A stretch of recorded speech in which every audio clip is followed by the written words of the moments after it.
Hola, ¿qué tal? Mi nombre es Julio y hoy les hablaré sobre la recursión en este video tutorial. Les explicaré qué es la recursión, cómo funciona y algunos ejemplos.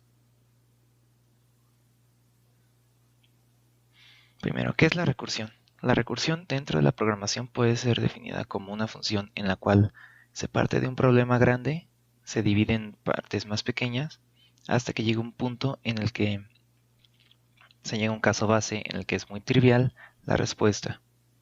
Este respuesta trivial se regresa, se va uniendo con todas las demás respuestas triviales hasta llegar a una solución satisfactoria del problema grande. ¿Cuáles son las tres características de una función recursiva? Bueno, primero que nada tiene un caso base.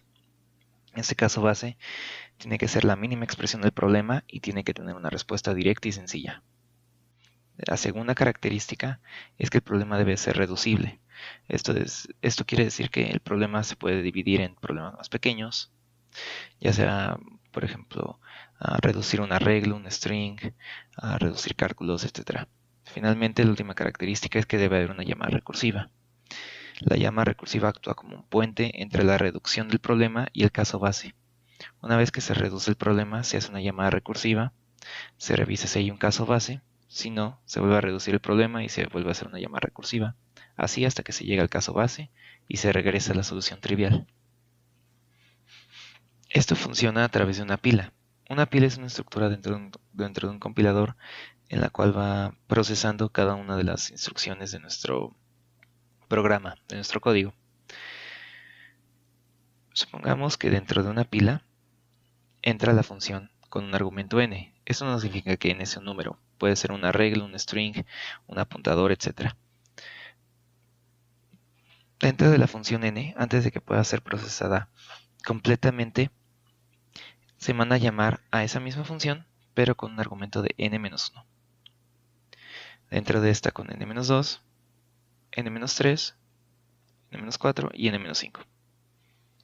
En nuestro ejemplo, con n-5 se llega al caso base trivial y se regresa un valor simple, como por ejemplo puede ser un 1, un 0, un verdadero, un falso, un apuntador, etc. Con este resultado trivial es posible resolver nuestra llamada anterior, que es n-4. Se libera este espacio de la pila, se acaba de procesar, sale y se pasa a este caso.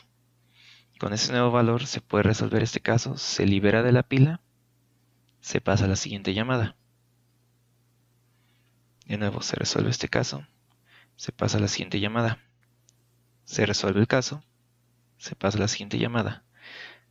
Y habiendo hecho esto varias veces, se regresa a la función original o a la llamada original con la respuesta correcta o completa. Finalmente se libera esta parte de la pila y se acaba la función iterativa, la función recursiva, disculpen.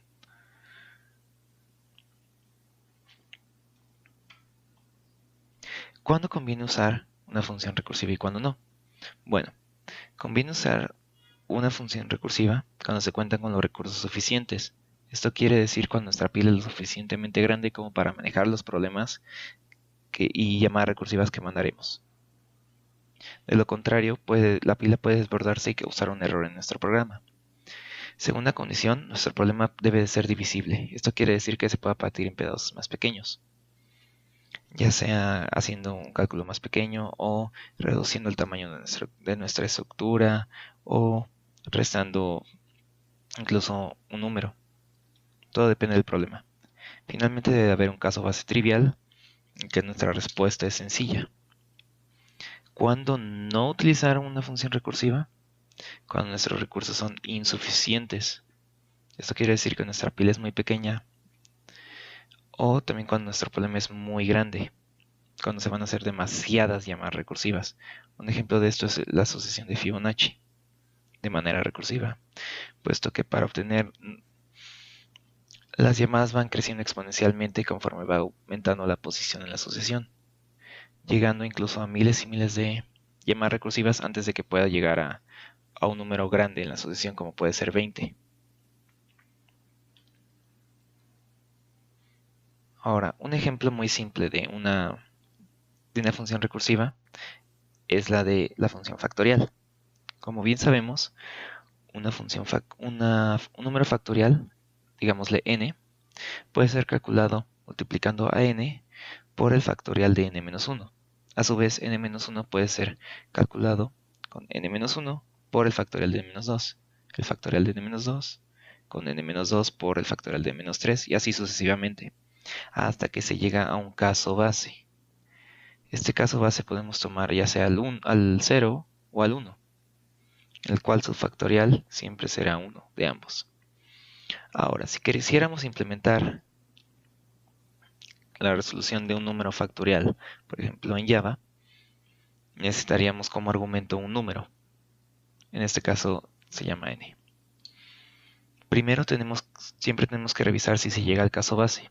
En este caso, en este código, el caso base es cuando n es igual a 0. Si se ha llegado a este caso base, se regresa un 1, como ya se vio anteriormente. De lo contrario, y aquí es cuando se hacen las otras dos características, que es la llamada recursiva y la reducción del problema. Se regresará el número actual, que es n, por el factorial de n-1. Tomemos el ejemplo del factorial de 3. Al entrar en la función con n igual a 3, se revisará el caso base. Como no es igual a 0, se regresará n igual a 3, escribámoslo aquí, por factorial de n-1, o sea, hace 2. Cuando se hace la llamada recursiva con un valor de 2, se revisa el caso base. Como no es 0, se hace la reducción del problema y la llamada recursiva, esta vez con n igual a 2 por el factorial de 2 menos 1, es decir, 1. Como todavía no se llega al caso base, que es 0, se regresa un 1 por el problema reducido, que es 0. n menos 1 menos 1, 0.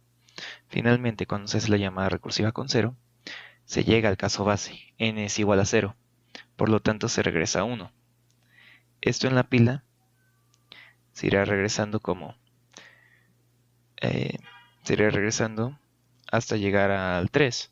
Esto quiere decir que será 3 por 2 por 1, que es el resultado de 1 por 1. Esto quiere decir 3 por 2, que es el resultado de 2 por 1. Finalmente se regresará a la pila hasta el 6, que es el resultado que estamos buscando, el factorial de 3. Un ejemplo un poco más complejo y que maneja arreglos es el de la suma de arreglo. Esto es, necesitamos una función recursiva que pueda sumar todos los elementos dentro de un arreglo. Este arreglo contendrá elementos de tipo entero. Este problema, primero hay que analizar si se puede dividir. En este caso sí se puede dividir, puesto que la suma de un arreglo es la suma del primer elemento con el resto de los valores. La suma del segundo valor es el segundo valor más la suma del resto de los valores, y así sucesivamente, hasta que se llega al caso base, que es el último elemento. Esto quiere decir, solo regresaría ese elemento último. Aquí se puede ver en el método suma arreglo, el cual toma un arreglo, un apuntador de inicio y uno de fin. Si nuestros apuntadores se cruzan, se regresa el caso base, que es la última posición del arreglo, o bueno, el valor de la última posición. De lo contrario, se reduce el problema sumando el número actual, que es el arreglo en la posición de inicio, más la llamada recursiva, con el apuntador de inicio moviéndose uno hacia la derecha o aumentando. Esto al final acabará con llegando al caso base, inicio igual a fin. Una vez que se llega a esto, se regresa el valor de última posición y se van haciendo las sumas hasta llegar al resultado que deseamos. Espero que esto haya podido aclarar un poco más sus dudas de lo que es la recursión. Y recuerden, sigan programando. Gracias.